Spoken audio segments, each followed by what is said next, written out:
Nagawa niyo yung trabaho.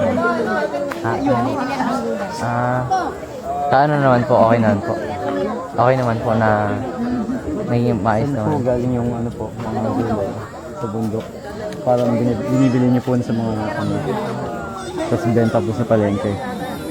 Parang ganun din. Parang ganun din. Sapat na yung ano, sapat na pangkain sa inyo. Yung kita po ganun. Okay na. May anak ko eh. Yung money. Hindi, joke lang. May Wala anak? po, wala po. Hindi, ilan po anak niyo? Anim. Okay naman po na Yun po ulit. Hindi niyo po parang naisip na magtrabaho sa Manila ganyan. Hindi, kasi dito na nga buhay namin.